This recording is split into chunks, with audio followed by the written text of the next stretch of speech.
Çünkü bu dünyada her şey sərhədləndir.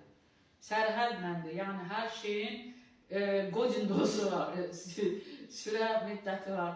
Onun için de Tanrı'dan her gün dilemeliyiz. O bir akan bulağıdır. Gelin biraz sevgiden, Rabbin sevgisinden bir yerde ilahi okuyaq, sonra sözü verək bizim pastorumuza İsa Mesih'in adıyla. Gelin biraz sevgiden.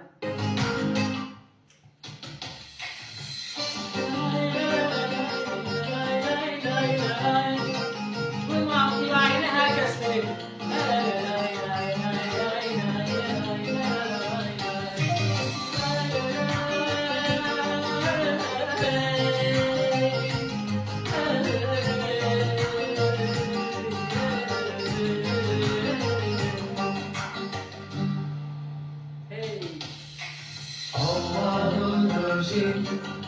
Sevgidir sevgi, Allah'ın sözü, varlığı sevgi, merhamet olan, yerden Allah'a, Allah oldu.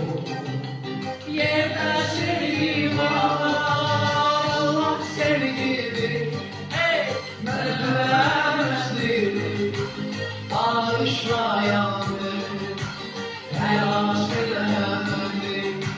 Allah sevgidir, merhametlidir, bağışlayandır, hayat verendir.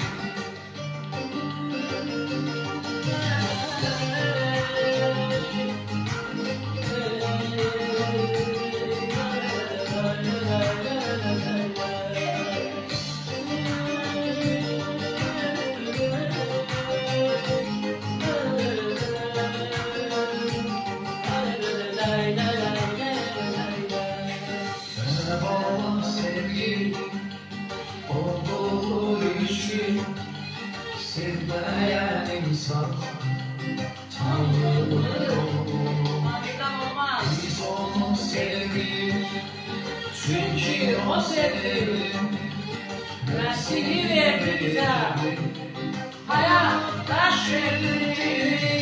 Allah sevgidir, merhametlidir, bağışlayandır, hayat verendir.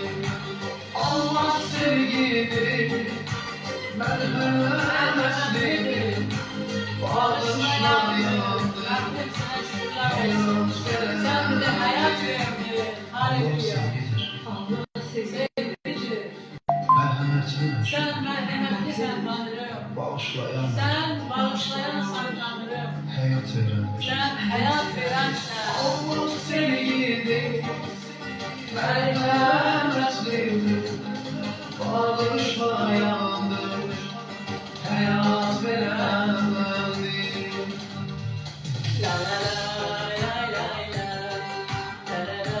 La la la la la la.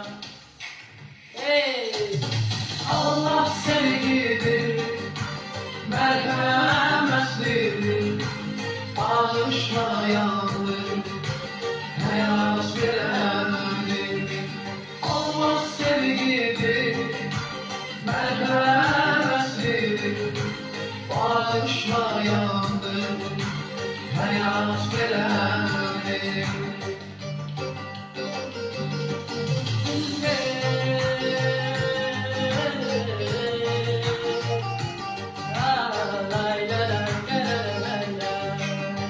Haleluya.